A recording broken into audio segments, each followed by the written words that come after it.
há um outro lado da moeda, que é aqueles descontos individualizados, que têm sofrido uma, digamos assim, doutrinariamente, uma dúvida, se o trabalhador chamado no setor de recursos humanos para autorizar ou não autorizar o desconto, ele não estaria, digamos, envolvido na vedação daquilo que está na Convenção número 98 da OIT, e a empresa não participaria de uma espécie de conduta antissindical.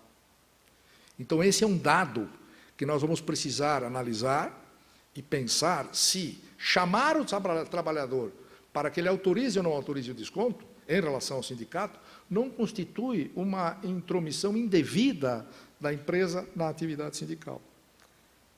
E eu penso que isso tem alguma coisa a ver também com as eleições, no sentido de que a empresa não pode chegar para o trabalhador e dizer que ele tem que votar em A, ou B, ou C, porque, evidentemente, isso configura intromissão indevida na liberdade de consciência, a liberdade de pensamento que tem, ou de crença que tem o trabalhador.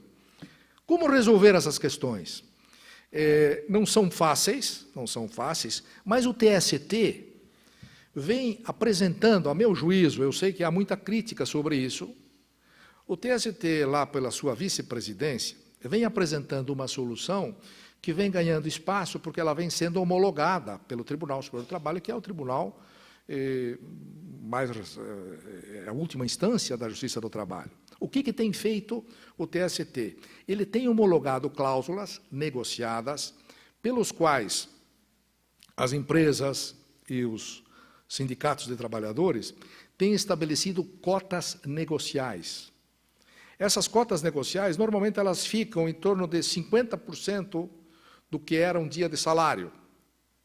Então, se estabelece isso na negociação coletiva, de que, quando houver o primeiro pagamento do salário reajustado e as conquistas sociais, haverá um desconto de 50% de um dia de salário dos trabalhadores associados e não associados, permitido aos não associados o direito de oposição num prazo de 15 dias, 30 dias antes desse desconto.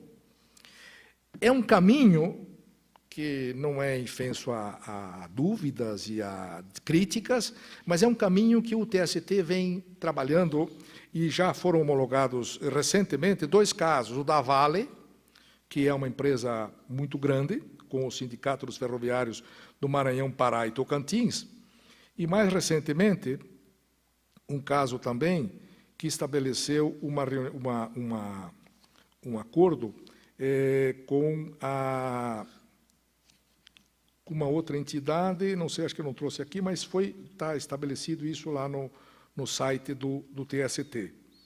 São 2 casos, pelo menos, Companhia Nacional de Abastecimento, Conab e entidades sindicais. Então, existem 2 casos em que o TST homologa, aceita esse tipo de acordo entre o sindicato e as empresas, no sentido de estabelecer uma chamada cota negocial. É uma espécie de um jeitinho brasileiro, porque no momento em que se admite a contribuição sindical, dessa forma, pela Assembleia Sindical, nós temos um problema que, na verdade, é um problema que joga-se de volta para o sistema bancário, para o sistema estatal, que é a distribuição dessa receita. A partir do momento que se diz, bom, mas então os trabalhadores associados e não associados concordam em descontar, que a empresa desconte, e por intermédio dessa Assembleia Geral autorizativa. Esses valores de um dia de salário, eles são descontados para sindicato, federação, central sindical, fundo de amparo ao trabalhador, enfim, há todo aquele parcelamento desses valores.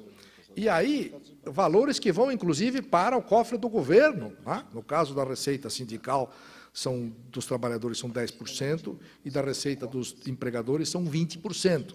Portanto, há aí um fundo que, na verdade, o Supremo não reconheceu que isso seria inconstitucional, né? Porque, hipoteticamente, era um dinheiro que ia para o seguro-desemprego, ia para o Fundo de Amparo ao Trabalhador, portanto, verba orçamentária.